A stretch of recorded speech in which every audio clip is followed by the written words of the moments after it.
Paalala sa mga nangyari noong lumipas, kumakatawan sa mga tao at nangyaring dapat na ikarap. Simula na ng resolusyon at bigmaan sa mga bagong kaalaman. Maganda na para sa paglusog ng katipunan. Dapat natin itagulo ang isang republika. Ang republika at ang gulang ng katipunan ay nangangahulugan ng kalayaan. Hindi tayo makubusan ng pwersa. Kaya kailangan paghandaan na natin itong huling laban na ito.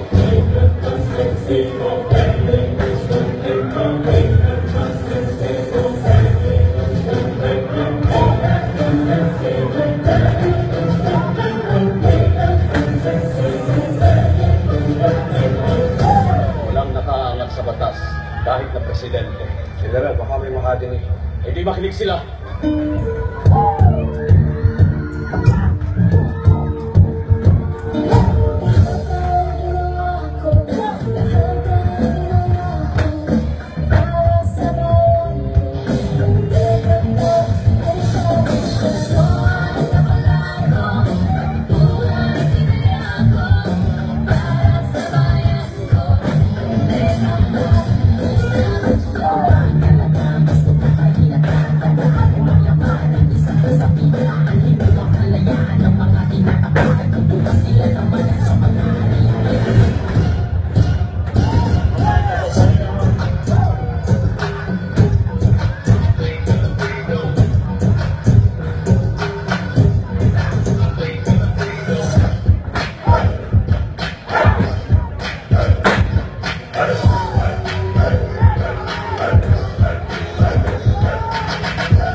General Luna, ikaw na pahala.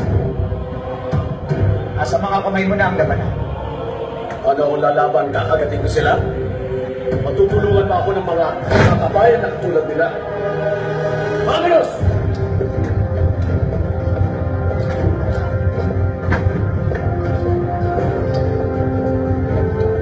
Isang malaking karangalan ng ipaglaban ng ating inang bayan. Kung tayo magdadalawang isa.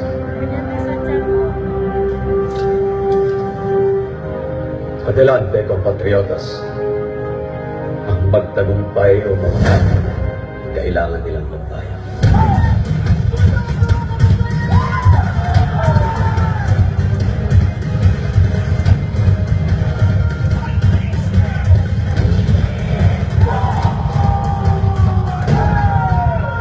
Si Luna ang pinakamahusay kong ganyan. Negosyo o kalayaan, kaya ang sariling pumili ka!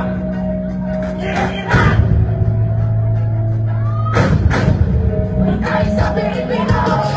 Pilipinas, pinakamahal kong bayan. Ginaaral ko mo lahat sa ating kinagsilawan. Pusod, Visayas, Mindanao, lahat magkakapatid. Isang bilyon na araw na tuloy-tuloy na tuwid. Ibibigay ko ang para sa ating bansa. Ibibigay ko ang lahat para sa paniriman. Isaya mo sa pagkalawalan ng Pilipino.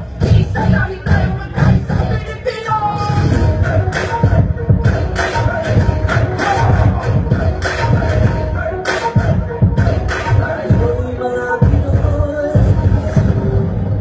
Kung magiging isang bansa man tayo, kailangan natin ng isang radikal na pagbabago.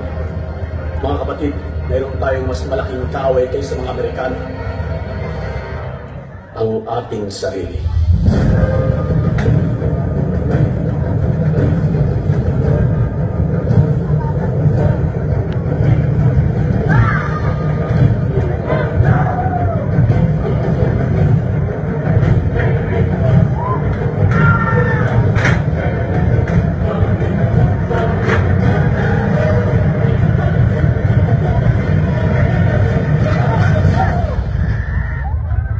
Sino ang talang nagpaputo? Sino? Di ba pinapunong na kita? Bakit pinalaya ka rin?